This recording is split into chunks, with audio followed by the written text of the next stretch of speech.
dijimos en la presentación y ya hace unos minutos, estamos en presencia virtual, pero presencia al fin, es muy importante, y con la palabra de la jurista, de la luchadora, de la doctora Lidia Guevara Ramírez, en comunicación desde La Habana, Cuba.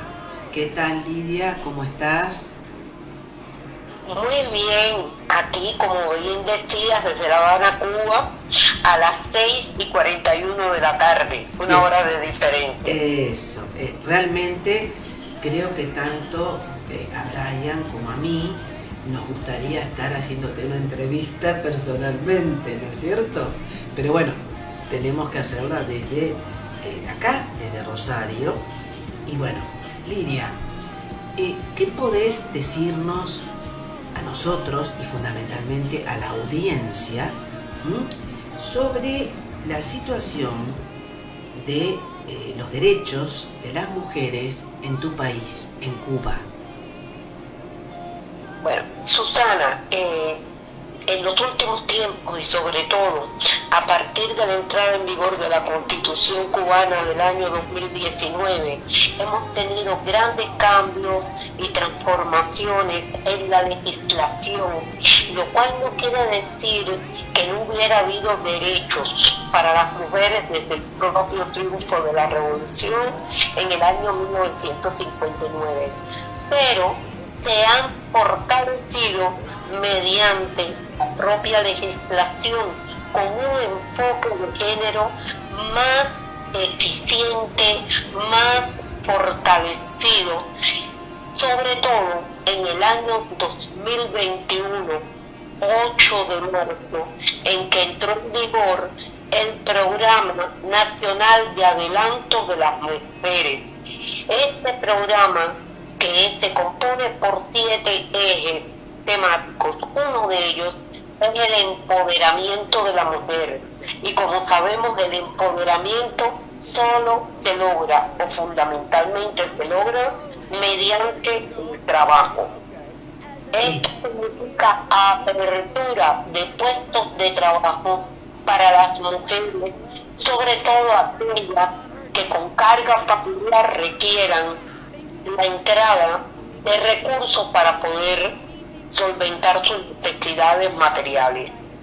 Y junto con ello, para evitar discriminación, violencia y demás manifestaciones de acoso en el trabajo, entrar en vigor las estrategias de atención, prevención de la violencia de género y protección de la víctima. Todo esto fue en 2021. Y se cierra el ciclo de todo el tratamiento de la mujer en estas actividades recientemente en el año 2023, con el protocolo de actuación contra la violencia, la discriminación y el acoso en el trabajo.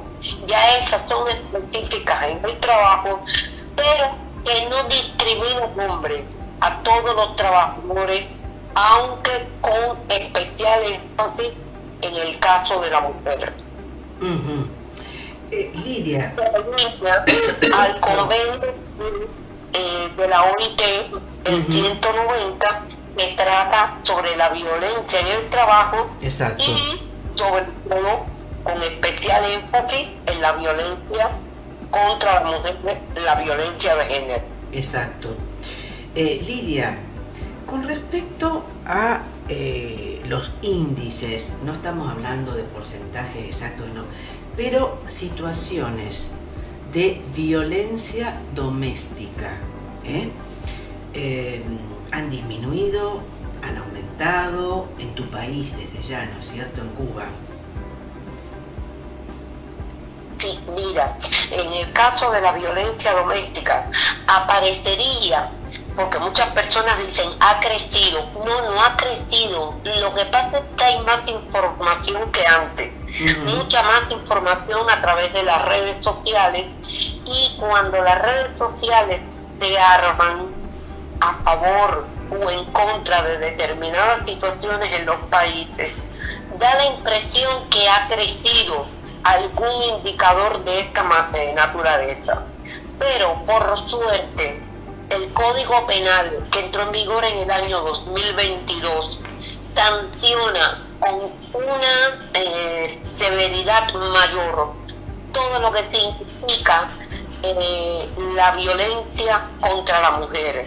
Y si de ellas se producen homicidios, pues se da un tratamiento de mayor severidad, que puede llegar incluso hasta penas de privación permanente de libertad de aquellas personas que cometan homicidio por violencia de género. Es decir, los casos de femicidios o feminicidios, ¿no es cierto? Sí, o sea que el homicidio que nosotros reconocemos en el mundo, se está hablando mucho del femicidio. Bueno, nosotros le consideramos que no es la palabra la que le da fuerza, la que le da solución y la que da el tratamiento al tema, sino es su inclusión dentro de la ley y su juzgamiento, porque realmente en Cuba todo lo que trata de violencia contra las personas, contra la mujer, se le da una prioridad específica, porque no podemos permitir que a manos de personas, sobre todo del hombre, por políticas y prioridades personales, patriarcales, machistas, por estas conductas se pueda dañar a la mujer, y sobre todo a la mujer que trabaja, a la mujer que tiene familia, a la mujer que se constituye en algunas ocasiones como la que lleva la triple función de ser ama de casa, de ser trabajadora y de además ser la que es productora, reproductora y atender a su familia, tanto a los hijos como a los adultos mayores y a las personas en situación de discapacidad. Lidia, con respecto a este avance muy, no solamente de ahora, ¿no?, pero mucho más visible en estos últimos años, no digo meses, años, de la ultraderecha en el mundo, inclusive en Argentina, iba a decir mi país, pero iba a decir Argentina. ¿Cuál es tu opinión al respecto? El porqué de ese resurgimiento de la ultraderecha. Mira, es increíble lo que está sucediendo. Ayer mismo estábamos leyendo que hasta en Europa han tratado o han reducido la protección que tenían contra la transfobia y la homofobia. Exacto. Pero increíble que se les está reduciendo la protección a estas personas. Y ya lo hemos visto en Estados Unidos, como han incluso determinado que solo existen dos sexos. Sí, existen dos sexos biológicos, pero no existen dos sexos desde el punto de vista de la conducta o de la identidad de género. Las personas se reconocen como ellas entienden y no como quieran. En estos momentos, con una dirección tan ultraderecha, eliminar la protección que puedan tener las personas, una orientación sexual diferente y con una identidad de género dada. Claro. Bueno, tenemos este fallo que está provocando, y considero que es así, que debe provocar una gran polémica en Gran Bretaña, la Suprema Corte de Gran Bretaña, con 5 de los integrantes, el tema de que la definición de una mujer se basa en el sexo biológico y no en el género. ¿Cuál es tu opinión al respecto, Lidia? Sí, no, eso es lo que estaba mirando. Nosotros en estos momentos, por suerte, te lo puedo decir, hemos tenido un cambio y una transformación enorme en nuestro país y hasta en la conducta de las personas, porque también en momentos determinados usted puede oír, en Cuba no es una excepción, esta, ¿cómo decirte?, esta forma de pensar de que la persona solo se identifica por el sexo biológico. No, la persona se identifica por su forma de ser, de pensar, de verse, de reconocerse. Y hay que darle protección a todas las personas, a todas por igual, porque la diferencia entre las personas no se da por esa situación, se da por su conducta, su capacidad, su profesionalidad, su forma de actuar, sus distintos valores que pueda tener la persona y no por identificarse un sexo biológico.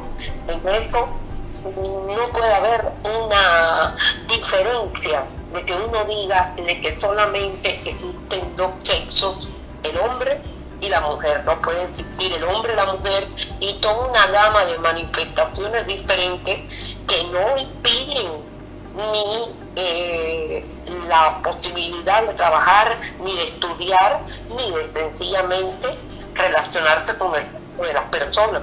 Uh-huh. Con respecto al tema de la violencia laboral, Lidia, específicamente, ¿no?, de la violencia laboral, los índices y ocasos, ¿no?, en tu país, en Cuba, han disminuido, aumentado, se está controlando, regulando. ¿Qué puedes decir al respecto, Lidia? Mira, realmente en Cuba la violencia en el trabajo no ha sido una de las situaciones que más haya agraviado la posición de las personas en las relaciones de trabajo. ¿Para qué decirlo una cosa por otra?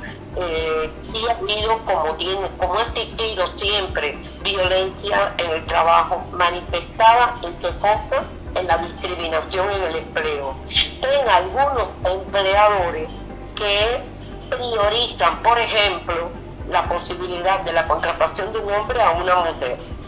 Pero ahora, cuando se ha podido establecer el protocolo de actuación ante las situaciones de violencia, discriminación y acoso en el trabajo, este protocolo trae las definiciones justas de cada una de estas manifestaciones y te señala como cuestión muy importante de que dentro de la reglamentación disciplinaria de la entidad hay que incluir estas definiciones y estas conductas y que cuando se sancionan con mayor severidad, porque no podemos permitir que haya centros de trabajo, o sea, entidades, empresas, organismos, organizaciones, donde se discrimina a la persona por el color de la piel, por la edad, los distintos indicadores que todos conocemos,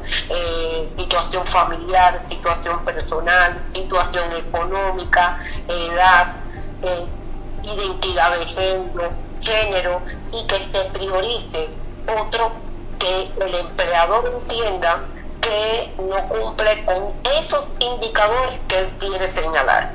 Por ejemplo, en las convocatorias no se puede señalar si no es una necesidad imperiosa. Por ejemplo, en aquellos lugares donde se diga que la mujer no debe trabajar. ¿Por qué? Porque puede ser dañina para su situación en el embarazo o cuando tiene niños pequeños, que no debe trabajar de noche fuera de o sea, en los horarios nocturnos, fuera de su zona de vivienda, porque tiene atención a su familia. No está diciéndose no está siendo discriminada ni discriminados aquellos que puedan hacerlo, porque se está protegiendo a la fuerza de trabajo.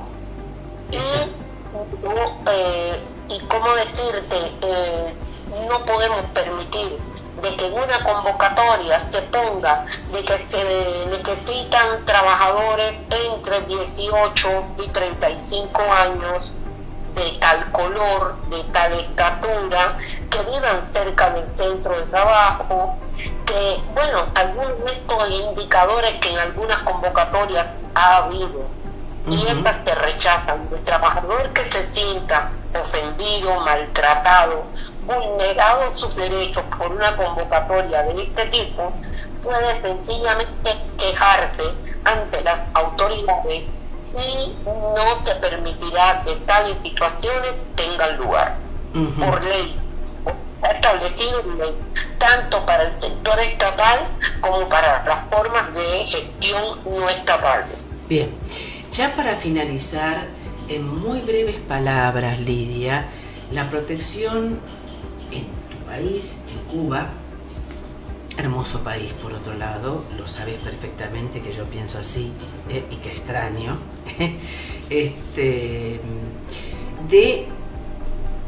la protección, digo, de la mujer embarazada, está contemplada, se respeta.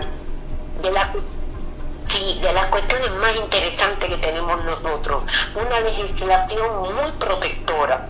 Primero, porque esta legislación existe en el caso de, o sea, la seguridad social abarca a todas las personas, pero la legislación de maternidad de la mujer trabajadora tiene normas específicas de protección que se extienden por la condición de trabajadora de la mujer a su esposo trabajador, a sus suegros y abuelos del niño y demás familiares que puedan también, por la corresponsabilidad familiar, atender al menor, porque todo se mira en función de la madre y del hijo. Entonces, la acción de maternidad en Cuba abarca 6 semanas antes del parto y 12 posteriores al parto. Un ingreso que se obtiene de los últimos 12 meses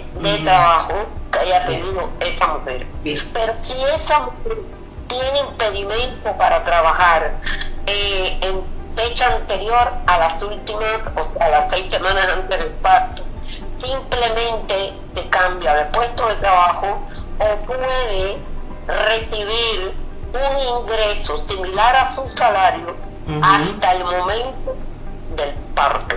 Porque los médicos les piden el certificado médico que la protege. Pero lo más importante viene después.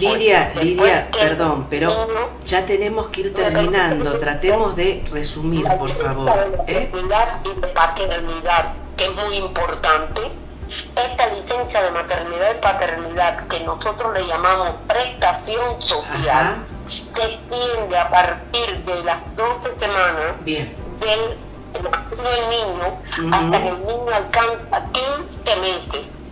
O sea, 1 año, 3 meses, en que la madre recibe una prestación y no tiene que trabajar, se le mantiene su puesto de trabajo, o ella decide trabajar y el que se queda es el padre con un ingreso reconocido y protección a su puesto de trabajo hasta que el niño llega a los año y 3 meses de nacido. Lidia, nos encantaría, por supuesto, continuar, pero, y vos lo sabés bien, son los tiempos de la radio, continuaremos en otra oportunidad, y desde ya, muchísimas gracias por haber accedido a esta nota, y vuelvo a decir, nos reencontraremos en otra oportunidad. Muchísimas gracias y buenas noches. Buenas noches, hasta luego. Hasta luego. Brevísima pausa y continuamos en Abrir los Ojos. Do you ever feel like breaking down? Do you ever feel out of place? Like somehow you just don't belong. No one understands you. Do you ever wanna run Radio away? Gran Rosario. Do you lock yourself in your room?